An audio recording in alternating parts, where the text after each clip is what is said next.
గూడూరు పట్టణంలోని చవటిపాలెంలో ఉన్న చర్చిలో ఆంధ్ర మహిళా మండలి మరియు ఇన్నర్ వీల్ క్లబ్ సభ్యులు నూతన సంవత్సరం సందర్భంగా పేదలకు చీరలను పంపిణీ చేశారు. సంస్థ గౌరవ అధ్యక్షురాలు డాక్టర్ రోహిణి మాట్లాడుతూ ప్రతి సంవత్సరం చర్చి వద్ద పేదలకు పలు సేవా కార్యక్రమాలు నిర్వహిస్తున్నామని, అందరూ ఆరోగ్య జాగ్రత్తలు పాటించాలని సూచించారు. ఈ కార్యక్రమంలో ఆదురు రత్నం, రమణరావు, శ్రీనివాసులు, ప్రభుదాస్, విజయ్, ఆంధ్ర మహిళా మండలి మరియు ఇన్నర్ వీల్ క్లబ్ సభ్యులు పాల్గొన్నారు. చూస్తే మాత్రం అందరు బాగా పెద్ద పెద్దవాళ్ళు కూడా ఉంటారు. వాళ్ళని ఎదురుగా గౌరవించినా కూడా వాళ్ళ వెనకాల ఆ క్యారెక్టర్ బాగలేకపోతే వాళ్ళ గురించి తప్పుగానే మాట్లాడుతుంటారు. వాళ్ళు అనుకుంటారు మాకేముందిలే, డబ్బు ఉందిలే, మేము ఎట్లా తిరిగినా చెల్లుబాటు అవద్దులే అనుకుంటే చెల్లుబాటు అవద్ది. కానీ వాళ్ళ క్యారెక్టర్ గురించి వాళ్ళకి విలువ అనేది ఉండదు. పైకి మాట్లాడినా కూడా లోపల వాళ్ళ గురించి చాలా చెడ్డగా కూడా మాట్లాడతారు. కాబట్టి ఎవరికైనా కూడా ఆడవాళ్ళకి క్యారెక్టర్ అనేది చాలా ముఖ్యం. కానీ ఎందుకో ఇప్పుడు పరిస్థితుల్లో చాలామంది ప్రతిరోజు పేపర్లలో చూస్తుంటే చాలా బాధగా అనిపిస్తుంది.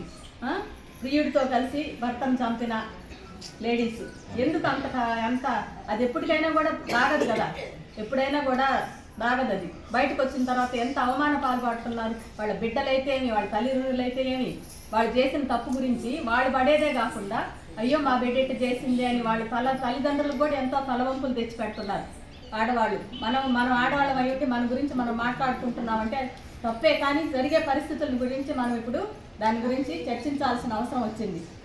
ఎంతమంది ఇలాగ చేస్తున్నారు, మగవాళ్ళ కన్నా మించిపోయి ఉన్నారు ఆడవాళ్ళు ఇట్లాంటి తప్పులు చేయడంలో. అంతటికి కారణం డబ్బు డబ్బు డబ్బు డబ్బు. చోటపాలెం చర్చిలో ఒక 200 మందికి చీరలు ఇవ్వడం జరుగుతూ ఉంది. ఇది 5-6 సంవత్సరాల నుంచి ఈ కార్యక్రమం చేస్తున్నారు డాక్టర్ రోహిణి గారు. ఆమెకి మీరు కృతజ్ఞతలు తెలియజేసుకోవాలా. పేదవాళ్ళ మీద అభిమానంతో డాక్టర్ రోహిణి గారు ప్రతి సంవత్సరం వాళ్ళు రత్నం గారు వాళ్ళు చెప్పిన ఏ చర్చి చెప్తే ఆ చర్చి దగ్గరకు వచ్చి ఇట్లా శారీస్ అదంతా వేయడం జరుగుతూ ఉంది. డాక్టర్ గారికి మీరు ధన్యవాదాలు, డాక్టర్ రోహిణి గారికి ధన్యవాదాలు తెలియజేసుకోవాలా.